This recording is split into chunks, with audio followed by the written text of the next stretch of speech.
دینی مسائل جاننے کے لیے اس چینل کو سبسکرائب کریں۔ میلاد شریف منانا کیسا ہے؟ بہت سے گھروں میں شادی وغیرہ کے جب بھی ماحول آتا ہے تو میلاد کیا جاتا ہے۔ اس کی حقیقت کیا ہے؟ چلیے اس بارے میں علماء کرام کے بیانات دیکھتے ہیں۔ گھر میں شادی ہے تو میلاد پڑھنا ضروری ہے؟ پلیز جواب دیجئے۔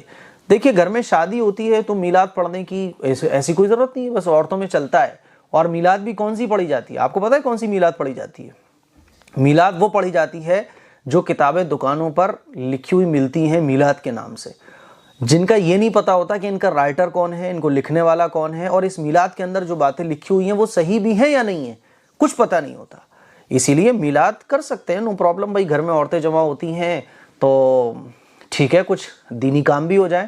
لیکن جو مروجہ میلاد ہے، جو ہمارے معاشرے میں میلاد کے نام سے جو کچھ ہوتا ہے، نماز کا وقت ہو گیا، ساری عورتیں بیٹھی ہوئی ہیں، نماز ایک نہیں پڑھنے جائے گی اور میلاد فکر کے ساتھ پڑھی جا رہی ہوگی، یہ کیسی میلاد ہے؟ میلاد کا مطلب کیا ہوتا ہے پتہ ہے آپ کو؟ پیدائش۔ میلاد النبی یعنی نبی پاک صلی اللہ علیہ وسلم کی پیدائش۔ اب یہ کیسی میلاد پڑھی جا رہی ہے کہ گھر کی ساری عورتیں بیٹھ کے میلاد پڑھ رہی ہیں، عصر کی نماز بھی نکل گئی، مغرب کی بھی نکل گئی، عشاء کی بھی نکل گئی، ڈھولک بھی بجائے جا رہے ہیں، اور اتنی تیز آواز سے میلاد پڑھی جا رہی ہے کہ صاحب دو گلی چھوڑ کے تیسری گلی تک آواز جا رہی ہے۔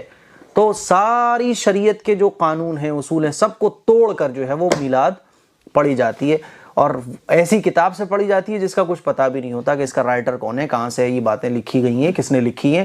تو ان چیزوں کو چھوڑ کر جو صحیح میلاد ہے، میلاد کا مطلب حضور کی پیدائش، تو اچھی بات ہے کوئی گھر میں پروگرام ہو جائے اور شادی کے موقع پر کوئی دینی پروگرام ہو جائے تو اس میں یہ ہے کہ رسول اللہ صلی اللہ علیہ وسلم کے بارے میں جو باتیں حدیث سے ثابت ہیں اور جو صحیح کتابوں میں جو باتیں لکھی ہوئی ہیں وہ باتیں پڑھی جائیں، اور خواتین نماز نہ چھوڑیں، اپنی آواز کو اتنا بلند نہ کریں کہ دو گلی چھوڑ کے تیسری گلی تک آواز جا رہی ہو، اور ڈھولک وولک نہ بجائیں۔